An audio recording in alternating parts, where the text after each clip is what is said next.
Welcome to the video guide for Ayaha and Otoha's Wrath, Master, the new Agito Uprising difficulty released as part of patch 2.1 of Dragalia Lost. My name is Xenozealous and let's get straight to it. This Master difficulty is unique among the Agito fights for retaining the two-phase structure from Expert. As such, have a reminder. Ayaha has black hair, her attacks are blue and black, and they inflict stun. Conversely, Otoha has white hair, her attacks are red and white, and inflict burn. The rest of this guide assumes you're fairly familiar with the Expert difficulty, so if you're unsure, I recommend you check out my Expert guide as well.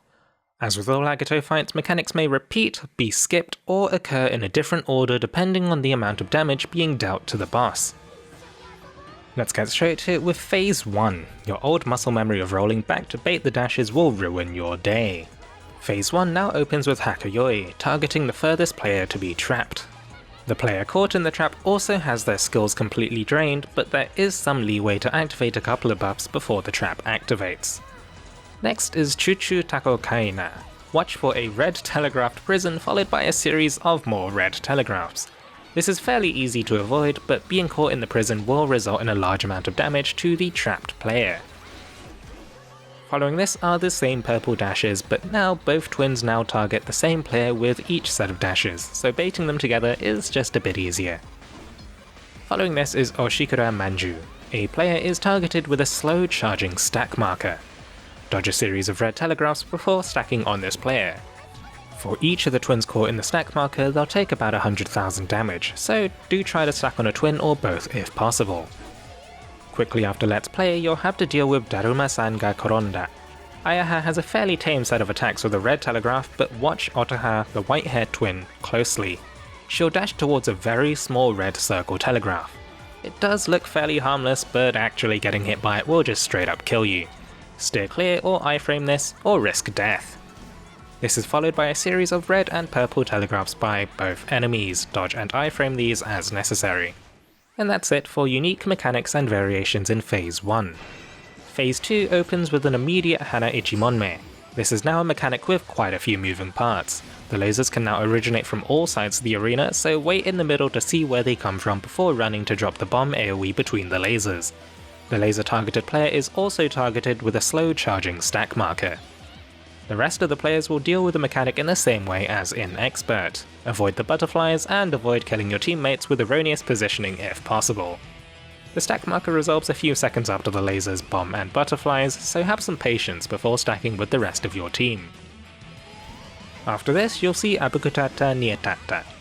Both butterflies now have the effects of Warabe Asobi, granting them slowly stacking attack and defense buffs. This isn't typically a problem so long as they're dealt with quickly. The butterflies now also deal a small amount of AoE damage upon dropping their status bubbles. This is a minor mechanic, but following the dashes in Phase 2, the red swipes occur faster but still have a red telegraph. The swipes occur on the right side first before the boss is left, but you can also watch for the raised wings. After this, you'll see Ohajiki. One player will be targeted with a series of red or blue lasers. The laser will track the player for a short while before locking, after which it can be rolled out of. This will repeat 2 more times with the lasers firing from the point where the previous laser hit the edge of the arena. Meguri Meguru, the spinning laser attacks, now has some variations. It can now start rotating both clockwise or anti-clockwise. Halfway through the rotation it has a chance to stop and then begin rotating the other direction. You'll have to watch the boss closely for arrow indicators telegraphing the starting direction as well as whether or not they reverse. Kagome Kagome now targets multiple players with butterflies at the same time rather than one after another.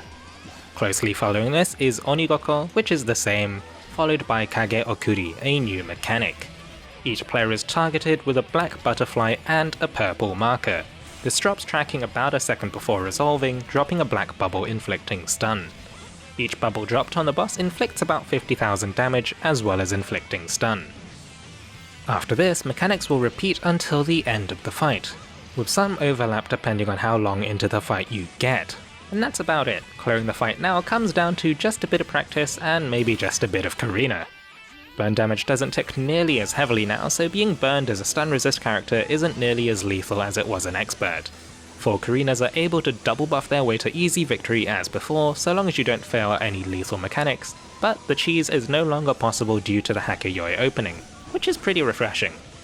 As for things I'd like to promote myself, well, if you'd like to join a community of players where the majority of them have watched this guide, join the No Fluff Club community Discord. And if the editing for this video doesn't end up taking too long, I might be streaming on Twitch after this as well as my regular Wednesday stream. I'm happy to clear the fight with viewers as well as doing some teaching live, so maybe hop on in. Both the Twitch and Discord links will be in the description.